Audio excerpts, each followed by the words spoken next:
The train slid into Paris just as evening began to unfold across the city like a velvet curtain.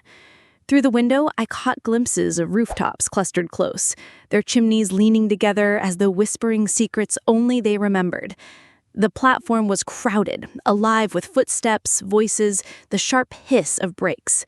I stepped down, suitcase in hand, and felt it immediately.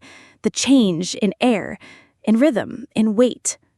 Barcelona had been a heartbeat, all rhythm and fire. Paris was a breath, slower, softer, filled with the scent of rain on stone and the faint trace of roasted chestnuts drifting from somewhere unseen. I moved with the crowd, the handle of my suitcase pulling against me, wheels rattling over the worn platform tiles. Outside the station, Paris revealed itself at once. The streets shimmered from a recent shower, puddles scattering the glow of the lamps like broken mirrors. Cars glided past with a hush, their tires cutting clean paths through water. Umbrellas tilted open and closed like petals caught in a breeze, and voices spilled into the night in a dozen languages. I paused on the pavement, drinking it in. Here, the city did not shout for attention. It breathed. And the more I stood still, the more I understood that even in its chaos, Paris was graceful. The taxi driver barely spoke English, and my French was clumsy at best, a fragile collection of phrases and apologies. But I managed Rue de Rivoli, and his nod was enough. We pulled away from the station, and the city unrolled before me in fragments. The Seine shimmered under bridges, its surface gathering the reflections of lamps and passing boats. Lovers leaned against stone balustrades, their whispers swallowed by the sound of water. The Louvre loomed briefly in the distance, a dark mass against the faint sky, before it slipped out of view. Paris didn't rush to show itself. It revealed only glimpses, daring me to lean closer. When the driver stopped at my small apartment hotel, I hauled my bag up the narrow staircase, its wooden steps creaking like an old song. The hallway smelled faintly of dust and polish, as though 100 years had passed without the walls forgetting a single story. My room was modest, a bed with white sheets, a desk with scratches from countless hands, and tall windows hidden behind heavy curtains. I dropped the suitcase, crossed the floor, and pulled them open. The city spilled in. A balcony, small, wrought iron, its railing curved into swirls that caught the faint glow of lamps from below. I stepped out, the air cool against my skin, damp with the memory of rain. Below me, the street stretched narrow and bright, cobblestones slick with water. Cars glided past with a hush, their tires cutting clean paths through water. Umbrellas tilted open and closed like petals caught in a breeze, and voices spilled into the night in a dozen languages. I paused on the pavement, drinking it in. Here, the city did not shout for attention. It breathed. And the more I stood still, the more I understood that even in its chaos, Paris was graceful. I uncorked a bottle of wine I had bought at the corner shop downstairs, the pop startling in the quiet room. The liquid glowed in the glass, deep red catching the faint light. I raised it towards the city, a quiet toast whispered against the night. The violin's song drifted higher. A curtain blew gently against my arm, and for the first time since arriving, I felt it. The strange fullness of being exactly where I needed to be. I whispered to no one but myself, "This is enough." And yet, as I stood there, another vision stirred. Italy. I imagined midnight piazzas, fountains spilling silver into the dark, voices mingling under the stars, the warmth of strangers pressing close until hesitation melted. Paris was the pause, yes, but Italy would be the plunge back into rhythm, the next heartbeat waiting just beyond the horizon. Morning in Paris arrived like a sigh, softer than the bold splash of Barcelona's dawn, yet no less insistent. The shutters of my window rattled gently as the street below began to stir. I opened them wide, and the air rolled in, cool, touched with the scent of wet stone and coffee drifting from a nearby cafe. The sky was pale, streaked with silver, and the rooftops stretched outward like a sea of slate, chimneys rising like sails. I dressed slowly, as if the city might slip away if I rushed. Outside, the rhythm was unhurried. The bakery on the corner had already drawn a small line, and when I joined it, I was greeted not with smiles, but with something even better: the quiet acceptance of belonging. I ordered a croissant in hesitant French, my accent clumsy, but the woman behind the counter nodded without fuss, sliding the golden pastry into paper. Its flakes melted against my lips, buttery and delicate, as if the morning itself had been baked into it. I wandered until I reached the Seine. The river moved with a lazy dignity, its surface breaking sunlight into fractured diamonds. Couples leaned against the rails of bridges, artists set up easels along the banks, their canvases already blooming with color. Bookstalls lined the edges, their boxes filled with old novels, postcards, prints of Monet and Renoir. I picked one at random, a postcard of the Eiffel Tower from the 1920s, edges yellowed, corners curled. The seller, an older man in a beret, smiled knowingly, as if he'd seen 1,000 travelers clutch relics of a Paris they believed was theirs. By midday, I found myself drawn toward the Louvre. Its glass pyramid gleamed against the sky, sharp and modern, yet it seemed to fit perfectly among the grandeur of the palace walls. Inside, the air was hushed, heavy with footsteps on marble. I moved slowly, letting myself be pulled from one gallery to another.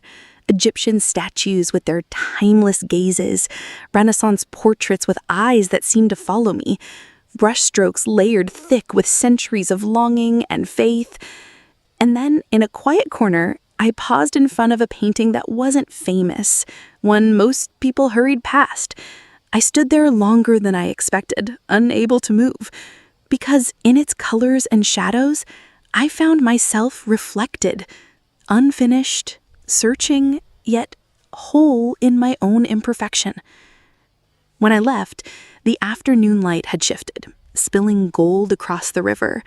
I crossed Pont Neuf, my footsteps echoing softly. Street musicians played violins and accordions, their cases open for coins, their melodies rising to meet the breeze.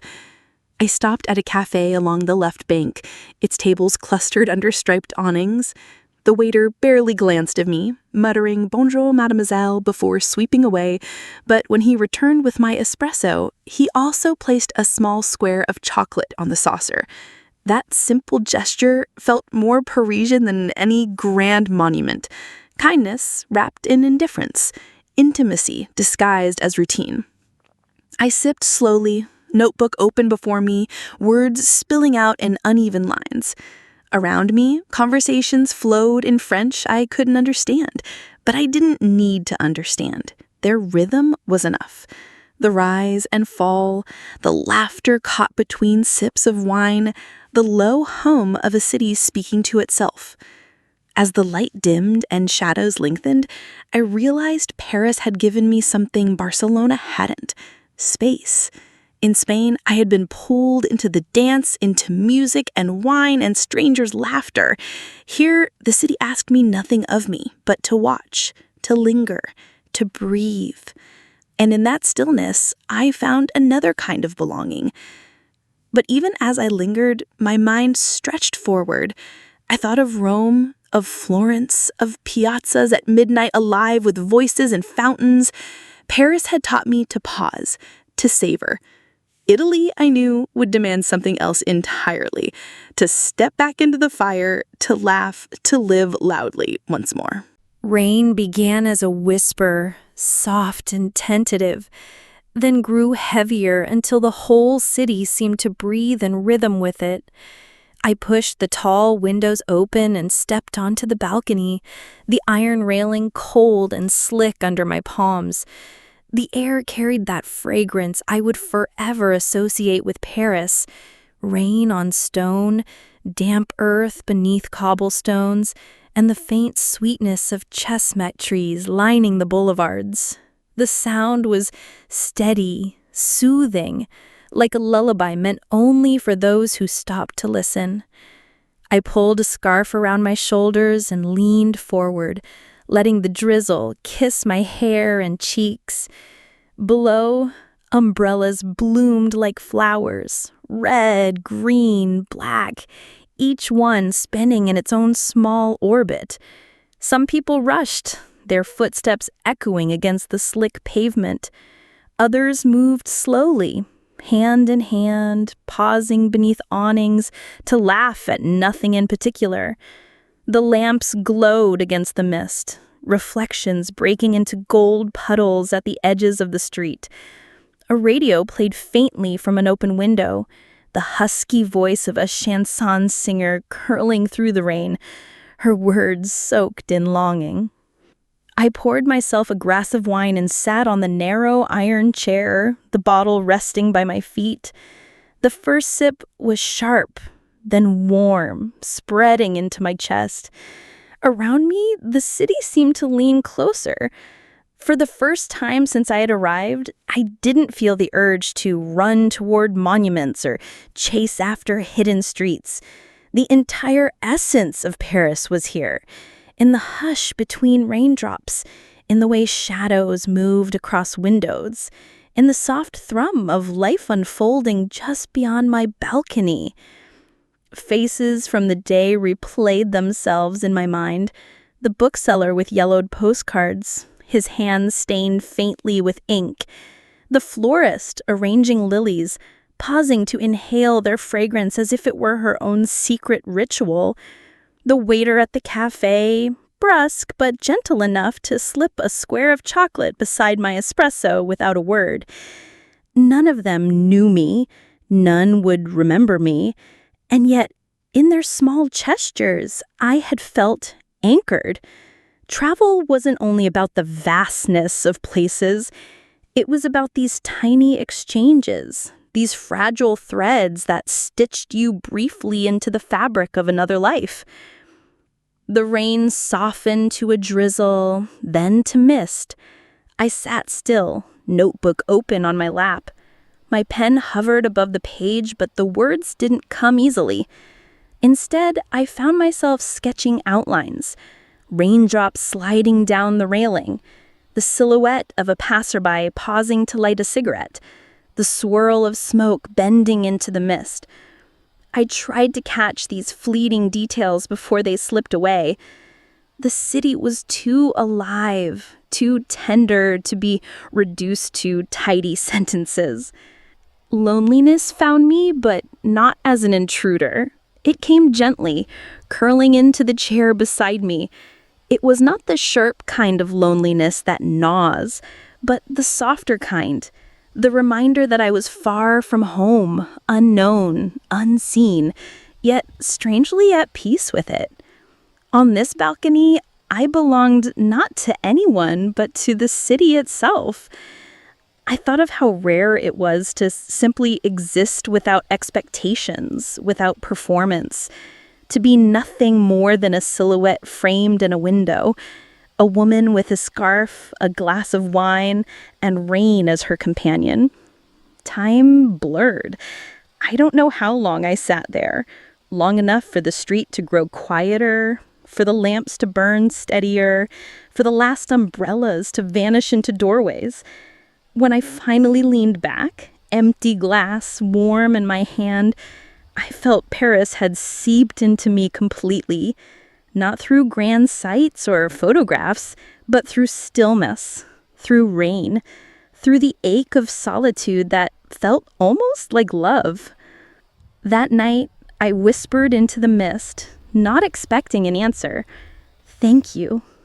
And for the first time in a long while, silence felt like a reply.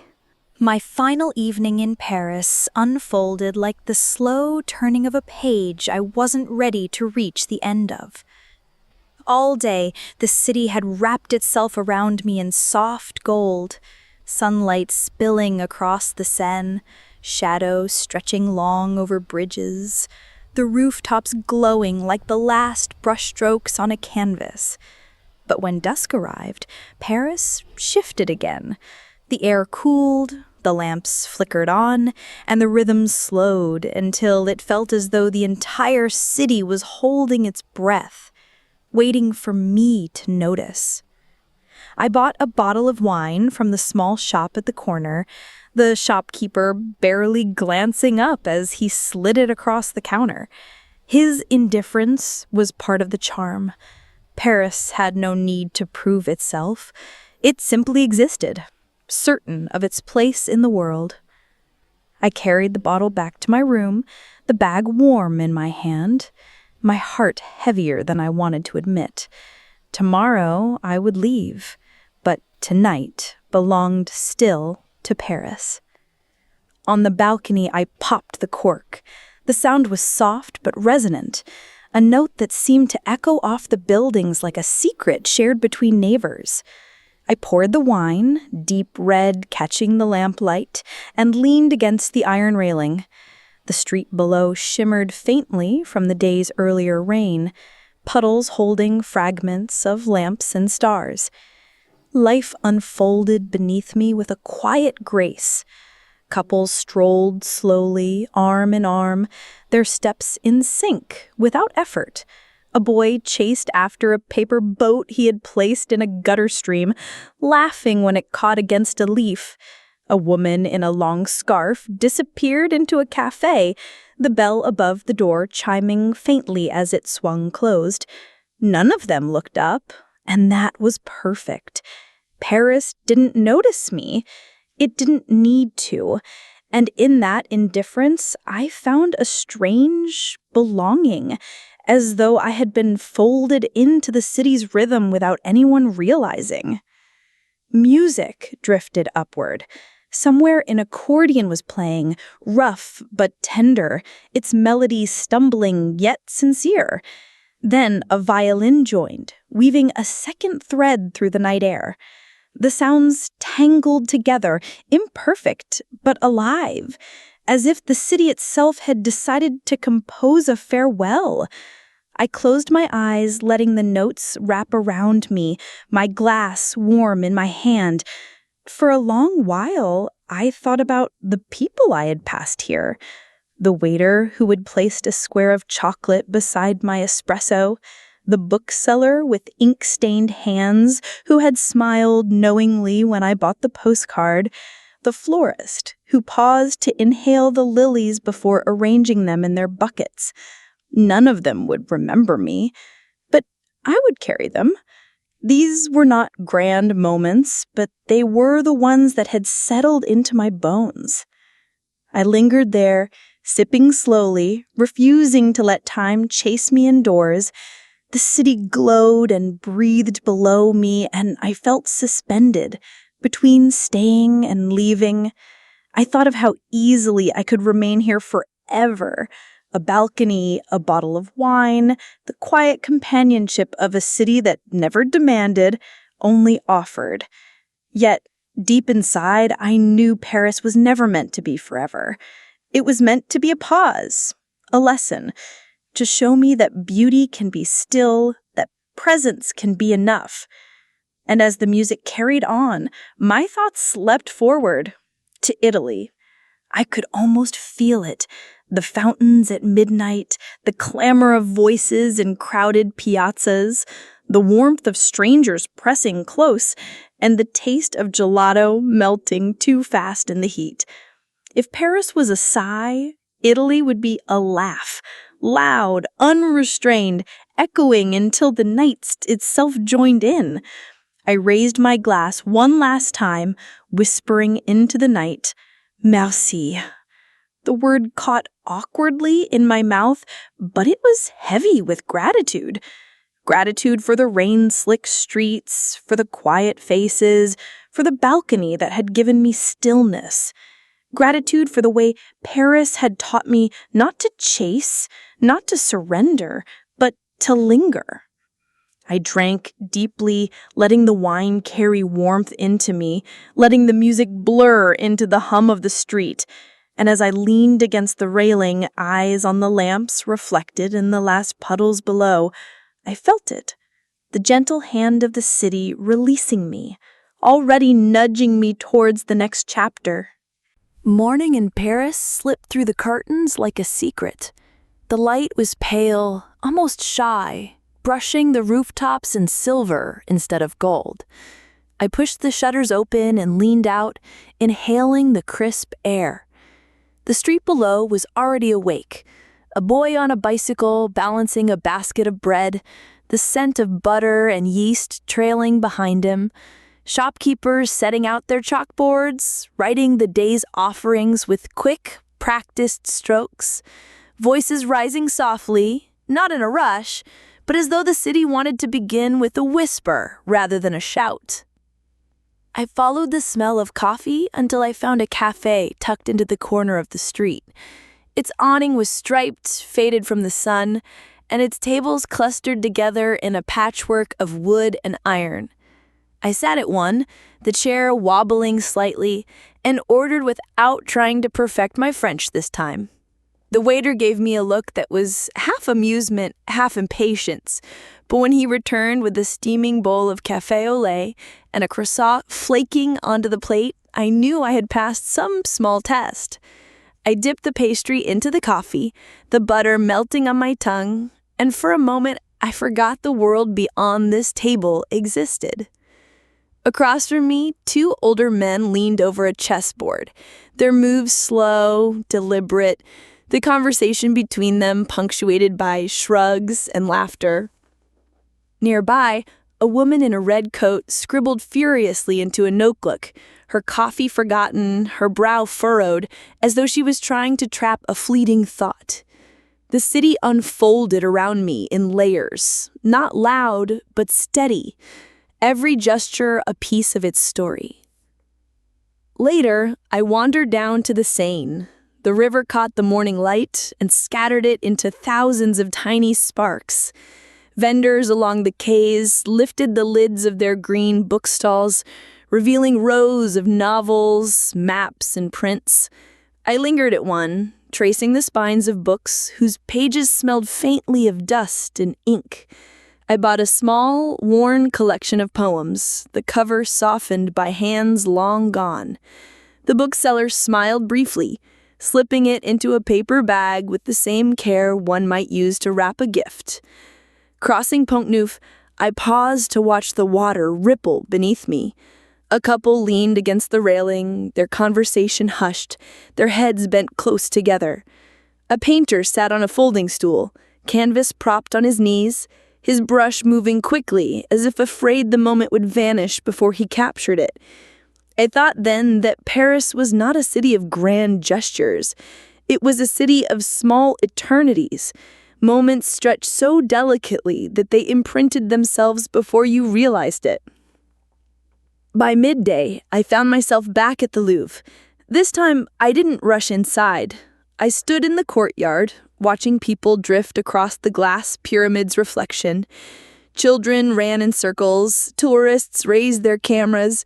A young woman posed dramatically with an umbrella, though the rain had long since stopped. The scene felt less like a landmark and more like a theater, every passerby playing a role in a story they didn't even know they were part of. I didn't feel the need to chase the famous halls again. Instead, I walked along the Seine once more, letting the city's rhythm guide me. The bells of Notre Dame tolled faintly in the distance, their sound heavy with memory, yet still grounding. Along the banks, students sprawled on the grass, their books open, their laughter as careless as the wind. A street musician strummed a guitar, his case open for coins, his voice cracked but hopeful. I bought a baguette from a stall and ate it as I walked, tearing off pieces with my hands. It was simple, ordinary, but in Paris, even bread seemed like art. By the time I returned to my room, crumbs clinging to my coat, I realized I hadn't done anything spectacular. No monuments conquered, no tours ticked off, and yet the day felt complete. Because Paris didn't demand spectacle. It asked only that I notice, that I taste, touch, linger, breathe.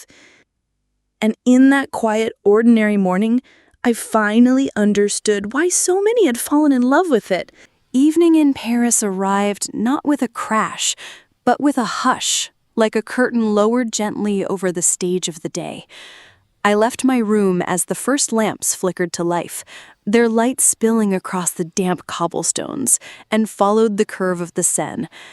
The river was calm, its surface broken only by the slow passage of a boat, its wake scattering the reflections of bridges into trembling ribbons of gold. On the bank, artists packed away their easels, brushing paint-stained fingers across worn aprons. Vendors folded their green stalls closed, tucking away stacks of old books and yellowed postcards until tomorrow. The air smelled of bread still warm in paper bags, of roasted nuts sold from a cart, of wine uncorked in cafes spilling laughter into the street. I wandered without aim, carried by the rhythm of the city. The ridges arched overhead like long, patient guardians. I paused on Pont des Arts as a street musician played violin beneath a lamp. His case was open, coins scattered like stars on its velvet lining. The melody was unpolished but heartfelt. And as the notes rose into the night, I felt them brush against me, filling the spaces silence had left. A young couple danced clumsily nearby, their shoes clicking against the wood, their laughter louder than the music. The violinist grinned, and, for a moment, so did I. Further along, I stopped at a cafe whose tables spilled onto the pavement. Glasses of wine glowed ruby in the lamplight, plates clinked softly, and waiters slipped between tables like actors in a familiar play. I ordered a glass myself, sitting at a small round table, and listened to the conversations around me. Words I could not understand, but felt somehow as if their emotions translated without effort. Laughter, sighs, the low hum of stories told and retold. Paris, I realized, was less about what you said and more about how you lingered in the spaces between. The waiter brought me olives in a chipped dish, and I ate them slowly, savoring their salt. My notebook lay open, pen resting across the page, but tonight I didn't need to write. Tonight, I only needed to exist. To sip wine, to listen, to let the music and voices braid themselves into the night until they became part of me. When I rose, the street was brighter, more alive. Lanterns glowed above narrow alleys, their halos catching in puddles left from the afternoon rain. Children tugged at their parents' hands, pointing at buskers breathing fire, their faces lit in flickers of orange. A man with an accordion played near the corner, his melody looping over and over again, familiar yet new each time. Strangers stopped to listen, their heads swaying gently. The air was thick with sound, smell, color, everything blending into a kind of tender chaos. I crossed the river again, pausing midway to look out. The Eiffel Tower shimmered faintly in the distance, its lights winking into the dark, while Notre Dame's towers rose solemnly, their bells silent, but their presence undeniable. Paris stretched out in every direction, infinite yet close, vast yet intimate.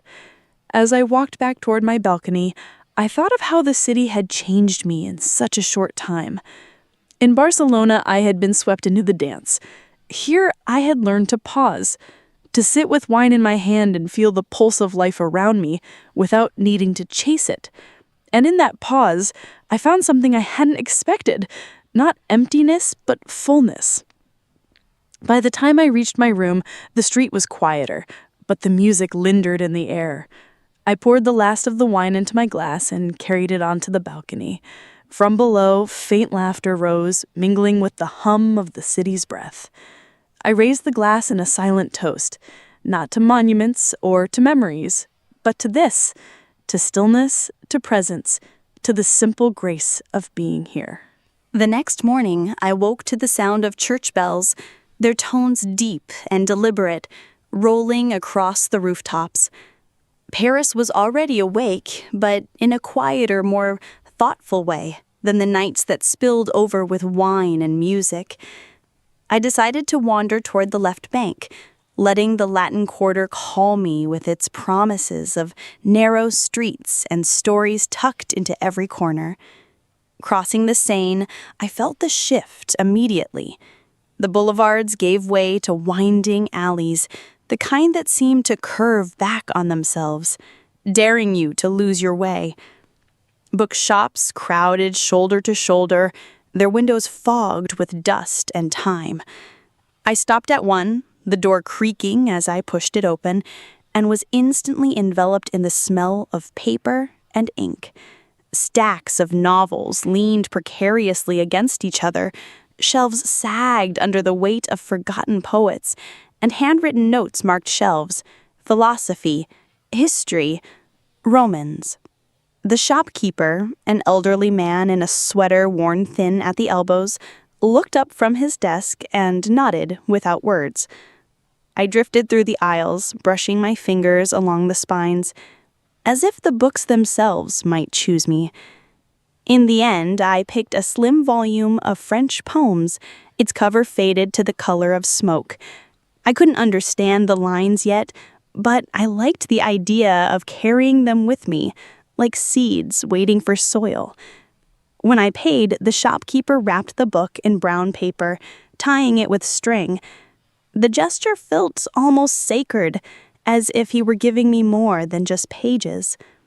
Outside, the streets pulsed with students spilling from lecture halls, their voices bright and fast. Cafes were crowded with them, their notebooks open beside cups of espresso, their hands sketching ideas into the air. I chose one of the quieter cafes, tucked away on Rue Mouffetard. Sliding into a small table by the window, the waiter barely noticed me, and that was exactly what I wanted: to disappear into the background, to observe without being observed.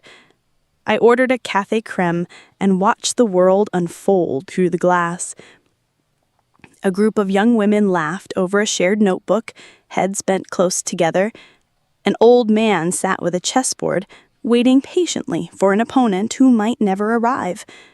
A child pressed her nose against the bakery window next door, pointing at a row of eclairs until her mother finally gave in. Every detail felt like a fragment of a larger story, one I would never fully know, but would remember anyway. As I sipped my coffee, loneliness brushed against me again, but it was gentler now. Not the sharp sting of isolation, but the soft ache of being an outsider who still found ways to belong. Paris didn't demand my integration. It allowed me to linger at its edges, to listen, to collect. And somehow, in that quiet, I felt included. Later, I walked through the Jardin de Luxembourg. The gardens stretched wide, statues standing solemn among fountains that sparkled in the sunlight. Children pushed wooden sailboats across the pond with sticks, their laughter carrying above the splash of water. Couples strolled arm in arm. Benches were filled with people reading, sketching, or simply watching. I sat beneath a chestnut tree, the shade cool on my skin, and opened my new book. I didn't understand the words, but I traced the lines with my eyes, letting their rhythm wash over me. It felt enough to hold them, to know they existed, even if their meaning was still hidden. By late afternoon, I wandered back toward the river. The sun dipped lower, gilding the bridges, and the bells rang again, softer this time, as though marking not just the hour, but the passage of something more delicate. I realized then that Paris had been teaching me, quietly, all along, teaching me how to sit still, how to watch, how to hold both solitude and belonging in the same hand. I returned to my balcony as the sky turned pale lavender, the city humming gently below. I rested the wrapped book on the table beside my glass of wine and thought, maybe it wasn't about understanding every word, every street, every person. Maybe it was enough to be here, to witness, to carry the weight of presence like a gift. Night returned to Paris with the slow grace of a curtain falling, and I knew I had to walk once more through its streets before sleep could claim me. The air was cool, carrying the faint perfume of rain that had passed earlier in the evening, leaving the cobblestones slick with reflections. I wrapped my coat tighter and set out toward the Seine, drawn by the promise of quiet water and the shimmer of bridges stretched across its body like necklaces of light. The river welcomed me with its familiar hush. Boats drifted slowly, their lamps glowing faintly, trailing ribbons of gold across the dark surface. Lovers leaned on the stone balustrades, their faces close, their whispers too soft to hear, but easy to imagine. The air was thick with secrets, the kind that dissolved into the water and were carried away before they could be broken. I crossed Pont Neuf, pausing in the middle to watch the city breathe. Behind me, Notre Dame rose solemn and strong, its towers etched against the night sky, its bells silent but still powerful in their presence. Ahead, the Louvre stretched in quiet majesty, its pyramid glowing faintly, a modern lantern among ancient walls. Around me, Paris did not roar. It hummed, softly, endlessly, a song I was beginning to recognize. As I walked along the left bank, I passed clusters of people gathered on the steps, bottles of wine between them, guitars passed from hand to hand. Their voices rose in half-sung choruses, uneven but joyful, echoing against the water. I smiled, lingering just long enough to let the warmth of their laughter brush against me before moving on. Further along, a woman sat alone on the edge of the quay, sketchbook balanced on her knees. Her pencil moved quickly, capturing something only she could see. For a moment, I wanted to stop and ask her what it was, but I knew the answer didn't matter. She was keeping her piece of Paris, as I was keeping mine. I descended a set of stone steps to the very edge of the river. The world grew quieter there, the traffic fading above, replaced by the steady lapping of water against the stone. I sat with my legs stretched out, my notebook resting in my lap, but I didn't write. I only listened. To the city, to the river, to my own breath. It struck me that this was what Paris wanted all along, not to be conquered or consumed, but to be heard, to be witnessed, to be allowed to exist beside you until you could feel its rhythm in your bones. The hours slipped by unnoticed. When I finally stood, the lamps had grown dimmer, their glow softened by mist. I walked back slowly, past shuttered shops and silent cafes, their chairs stacked neatly for the night. The air was cooler now, carrying the scent of damp stone and the faint sweetness of flowers from hidden gardens. My steps echoed in the emptiness, and for once I didn't mind the sound of my own solitude. Back at my balcony, I poured the last of the wine and leaned against the railing. The street was almost deserted, only a lone bicyclist passing by, his wheel spokes catching the light as he disappeared into shadow. I looked up at the rooftops, their silhouettes jagged and endless, and felt something settle inside me, a peace I hadn't known I was searching for. Paris at night was not about grand monuments or sweeping gestures. It was about the stillness between footsteps, the echo of laughter on the river, the way a city could hold you without ever touching you. And as I closed the shutters at last, I whispered into the quiet, "Bonsoir," as though the city might whisper back. The morning light felt different, as though it already carried the weight of farewell. Paris seemed softer, more fragile, as if the city itself knew I would soon be leaving. I walked slowly through the narrow streets, my steps unhurried, trying to memorize every corner, every doorway, every face. There was no checklist left to complete, no monument left to conquer. What remained was only presence, the act of walking, of breathing, of seeing. I drifted toward Rue Claire, a market street alive with color and scent. The stalls were overflowing with fruit, pyramids of peaches glowing like suns, strawberries shining with dew, figs split open to reveal their jeweled hearts. The air was thick with the smell of cheese, sharp and earthy, mingling with the salt of fresh oysters and the sweetness of pastries. Vendors called out to one another, their voices playful, their laughter spilling across the cobblestones. I bought a small basket of cherries, the woman at the stall slipping in an extra handful with a wink. I ate them as I walked, their juice staining my fingers red, each bite a reminder that sweetness is often found in the simplest things. Further along, I stopped at a cafe I had passed many times but never entered. Its tables leaned slightly on the uneven pavement, chairs mismatched, as though each had its own history. I ordered coffee and a slice of tarte aux pommes, and the waiter, distracted but not unkind, set them down with a nod. Around me, conversations flowed in that uniquely Parisian way, half gestures, half words, full of life. Two women debated fiercely over a newspaper article, their voices rising and falling like waves. A man scribbled furiously in a notebook, his cigarette burning down to ash as he forgot to smoke it. At the next table, a child hummed softly to herself while drawing on the paper menu. I sat there longer than I meant to, sipping the bitter coffee, watching the ways sunlight filtered through the awning.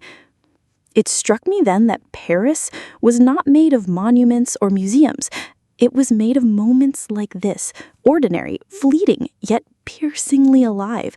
The city had taught me that beauty was not always in spectacle, but in detail, not in what shouted the loudest, but in what whispered softly when you were patient enough to hear. Later, I wandered back to the sun. I leaned on the railing, watching the boats drift slowly past, their wakes spreading out like hands across the water. The bells of Notre Dame tolled in the distance, solemn and steady, and I felt their sound echo through me. This city had changed me, not in dramatic ways, but in subtle shifts, in the way I now lingered over my coffee, in how I paused to notice the light on water, and how I felt less afraid of silence. As the afternoon waned, I returned to my balcony. The street below was alive as always. Voices, footsteps, laughter carried upward like smoke. I placed the paper bag with the cherries on the small iron table and ate the last few slowly, letting the taste linger on my tongue. My notebook lay open, pages filled with hurried sketches and words that might not make sense to anyone else, but they were mine, pieces of Paris pressed between the lines. Tomorrow, I knew I would be on a train again, the city shrinking behind me as another waited ahead. But tonight, as the lamps flickered on and the sky turned lavender, I felt only gratitude. Paris had not dazzled me with its monuments, though they were beautiful. It had changed me with its rhythm, with its quiet insistence that life is meant to be savored, not rushed. And so I whispered into the evening air, "Merci," letting the word drift down to the cobblestones where it might join the countless other thanks that had been spoken here before. My last night in Paris unfolded with a weight I could feel in my chest, as if every street lamp, every shadowed corner, every whispered note of music had conspired to press itself into my memory.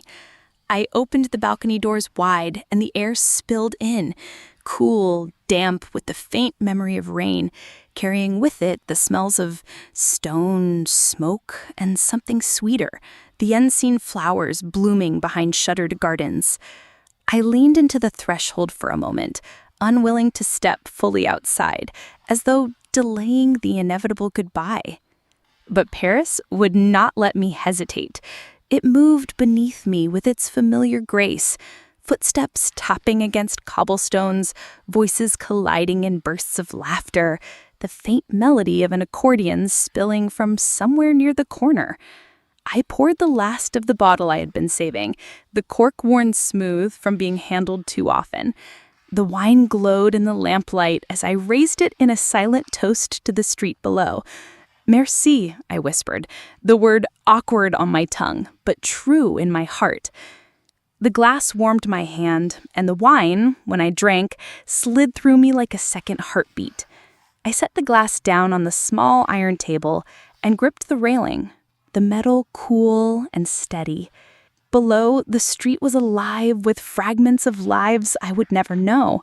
A group of students clustered near the cafe, their voices sharp and playful as they argued about something that seemed vital only in youth. A man in a cap played his accordion outside the bakery, his song uneven but brimming with joy. Couples passed hand in hand, their shadows stretching long behind them, the rhythm of their steps as natural as breathing. I watched, not as an outsider anymore, but as someone folded quietly into the fabric of the night. I thought of all the days I had spent here, mornings with flaky croissants melting on my tongue, afternoons by the Seine with booksellers and their boxes of forgotten poems, evenings when the rain turned the streets into rivers of light. Paris had not dazzled me with spectacle. It had whispered patiently until I learned to listen. I opened my notebook and wrote slowly, the pen scratching in the hush between sounds. Stillness, rain, laughter, wine. The words looked small, almost fragile, but they carried more than they showed. They carried mornings where I lingered instead of rushed, afternoons where I noticed instead of overlooked, nights where I chose silence over noise. Barcelona had taught me to surrender. Paris had taught me how to linger. And I realized sitting there, with my pen and my glass, that lingering required its own kind of bravery. The accordionist's music faded as he packed his instrument into its worn case. A hush fell over the street, broken only by the soft hum of conversation drifting from the cafe. A breeze lifted, cool against my skin, brushing strands of hair across my cheek. I closed my eyes and breathed it in deeply. This was what I wanted to keep. The silence heavy with presence, the scent of stone after rain, the glow of lamps bending into the night. I wanted to fold it carefully into myself, to carry it long after I left.